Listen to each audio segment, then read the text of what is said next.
All right, so there are some other stories, believe it or not, other than just Indiana and the Thunder. Even though it was shocking. You got to admit that. No, dude, that was amazing.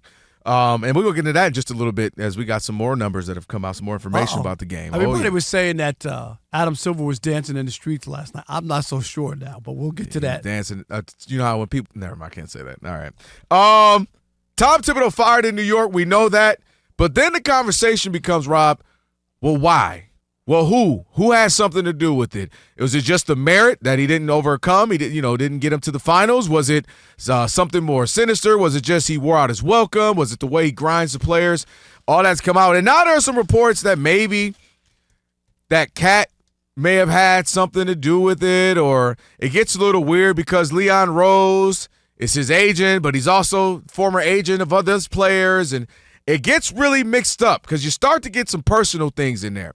Because one of the assistant coaches is Rick Brunson, who is Jalen Brunson's dad, who was a player. Who was on Thibodeau's staff. Who was a player on Thibodeau's. So you get why Jalen Brunson will come out and say, hey, I want Tibbs. I love Tibbs. It's not about Tibbs. It's our guy, because he grew up knowing Tibbs, obviously played for Tibbs. His dad is his guy. His dad is now on the staff with Tibbs. So you can see the family connection, the family dynamic there. But on the flip side, Karl-Anthony Towns, we heard the reports that he was called out multiple times during this postseason by the team, especially in his last series, where he was called out for his defensive efforts. They had to have team players-only meetings multiple times.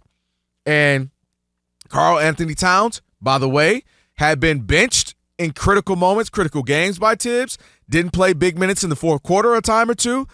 So it just gets a little weird on why that guy's out of there. I'm not buying it, though.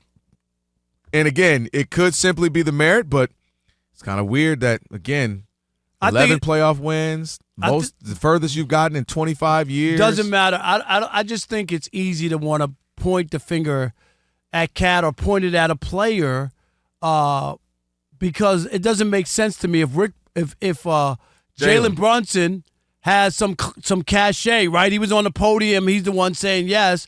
His dad's on Tom Thibodeau's coaching staff. Like, there's all this stuff. Leon Rose used to be Tibbs' agent. Like, all right, he might be Cat's agent, but he was also Tom's agent. You know what I mean? So I'm not buying that. I still deep down, and I'm not saying that, was there some criticism of Tibbs, in the exit interviews? It's important. People want to know what's going on. Come on, put it all on the table. Tell me what, your thoughts and whatnot. But the bottom line remains, after they beat the Celtics, that franchise was starving to go to the NBA Finals. I mean, really. 25 years, would have had a chance to win a championship for the first time since 1973. Like, there's a lot of stuff there. And they felt like they lose the first game, then bounce back, win game two. All right, no, they lose that game. And then he doesn't play the bench until he almost was forced to. It was too late when he started playing the bench. It was too late. Series was over. And I'm just saying, a lot of that stuff piled up, and people were like, I think the organization was like, we were supposed to go to the finals. He didn't get it done, and we're not going to accept this.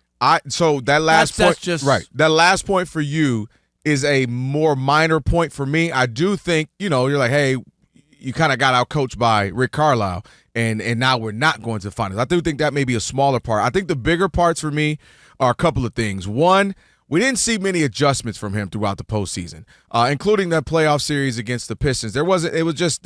You didn't feel we're like, okay, we're the better team, we're the more experienced team, we should dominate them. It was always. I don't think they're going back to the Pistons. Well, hold on, but this is what I'm saying. I think it's a multitude of things. I go back to Mikal Bridges. When you have players coming out who is the literal Iron Man of the NBA, he's played more minutes than anybody, he's never missed a game, and he himself comes out and say, yo, we need a break. You got to stop playing this so much. He goes public with this. Like, public. That's a huge indictment from a guy who's an Iron Man, who normally wouldn't say things like that.